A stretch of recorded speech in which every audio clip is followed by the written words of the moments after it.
My name is Gregory Stenstrom. I'm from Delaware County. I'm a father, a family man. I was a former commanding officer and executive officer in the Navy. I'm a veteran of foreign wars. I'm a CEO of my own private company.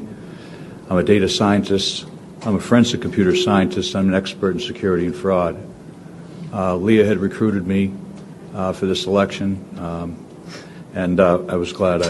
Thank you for that. Thank you. So for the first part of the day, I was a poll watcher in the city of Chester, and I was with just another former U.S. Marine officer, and the two of us were the only GOP poll watchers in the city of Chester, which is about 40,000 people. Because of the consolidation for COVID, there were 7 polls that we were allowed to, that we were able to make it to in 22 precincts. What we saw out there was pretty orderly and exciting. People were excited to vote. One of the things we saw out in the field was that people, quite a few people had done mail-in ballots. So they came in and they hadn't been updated in the Delaware County database yet. So they would come in and say, the database is not showing me on the database, I'd like to vote. So the process, one of the processes was to give them a provisional ballot. And then they would vote provisionally, and then later on their vote would be sorted out. That didn't happen. I observed, and the gentleman that was with me observed 7 different polls where the people were given a regular ballot. So they cast a vote and put it in. We let it happen a few times. We didn't jump all over them. It happened a couple of times. We went up. In all cases, the election judges were very forthcoming, very polite. They apologized and they said they couldn't do it. But that somewhat spurred me to go down to the counting center, which Leah described. It's on the Seaport Ave. It's a remote building, not much around it. And I wanted to take a look. All day long I had been told that there were 10 to 20 GOP poll watchers down there and that everything was well in hand. And out of curiosity, I decided to go down.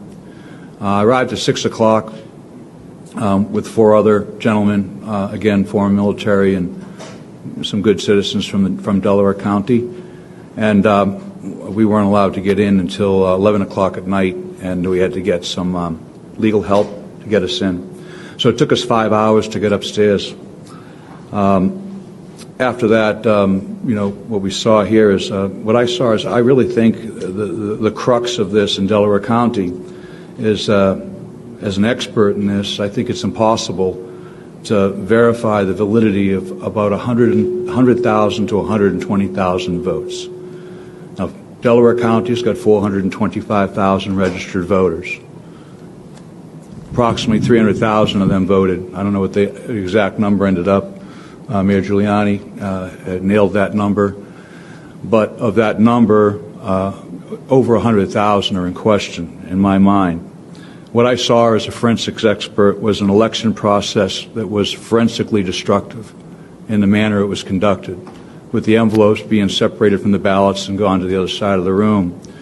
And the problem with that from being forensically destructive is that when you go to do a recount, the machines did a pretty good job of recounting. So if I have 120,000 ballots, mail-in ballots at one side of the room and envelopes at the other side of the room, it's still going to come out 102,000 votes for Vice President Biden and 18,000 votes for President Trump. I don't care how many times you recount those votes, the ballot's going to come out the same every time. So the notion of a recount in a forensically destructive process doesn't work very well. What I saw there was a chain of custody in all cases that was broken. It was broken for the mail-in ballots, the Dropbox ballots, the Election Day USB V-card flash drives.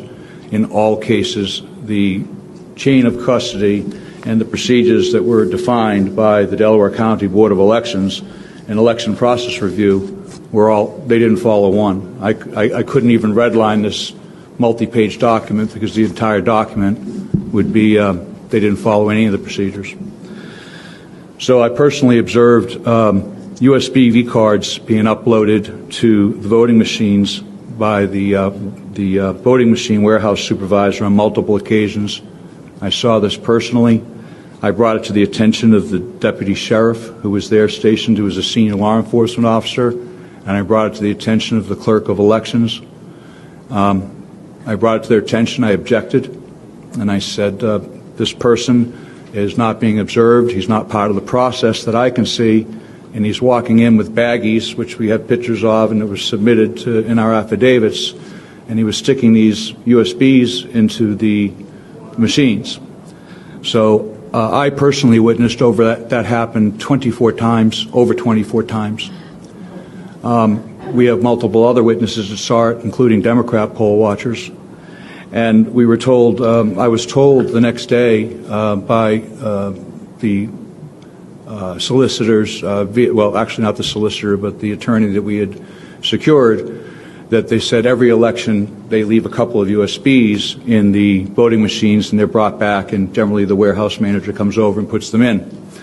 So in talking to the U.S. Attorney General McSwain and other law enforcement officers, I found out that was not the case, that generally, more than two is unusual. So they denied they did it. But as of today, 47 USBV cards are missing, and they're nowhere to be found. So I was told personally that these 24 to 30 cards that were uploaded weren't there. Those cards, I demanded that they didn't update the vote live time. They only updated it about once every 2 or 3 hours. I demanded they uploaded the vote so I could see what the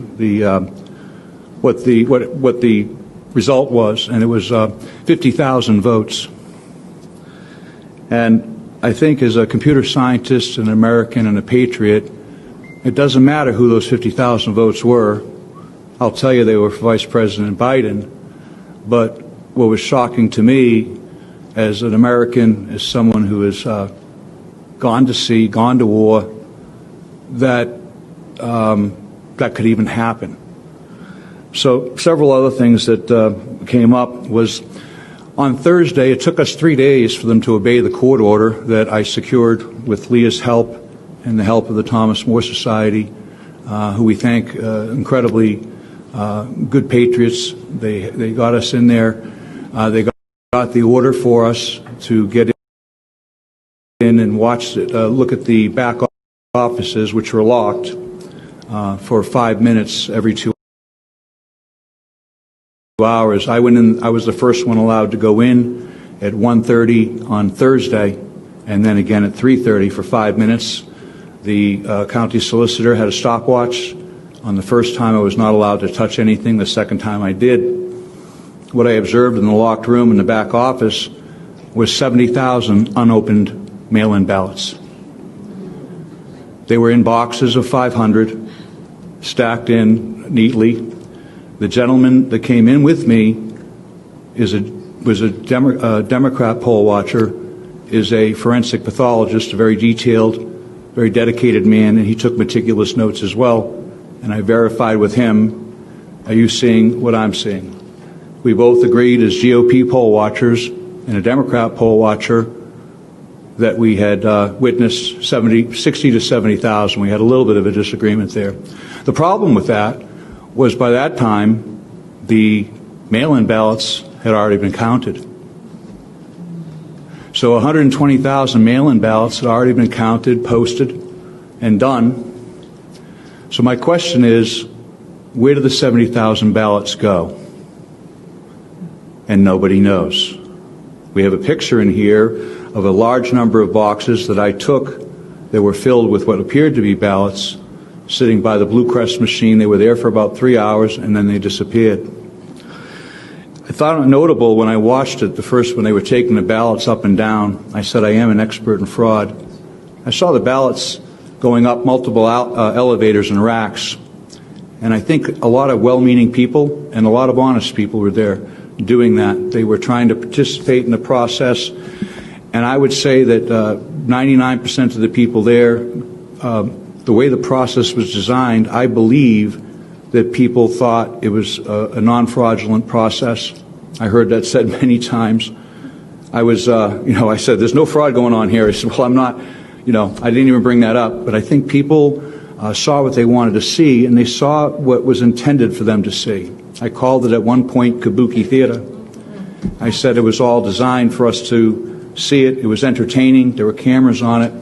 When we finally got into the back room where the votes were being ingested, as a data scientist, I want to see where the data is coming in.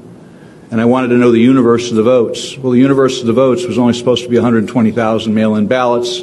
We were told there were 6,000 ballots remaining. So I said, okay, we have a universe of 126,000 votes. And then when I get back there, the universe wasn't 126,000 votes. The universe was 200,000 votes. So that's a problem. I think the last thing I wanted, a couple of other things, is the Blue Crest sorter machine was only manned by one person.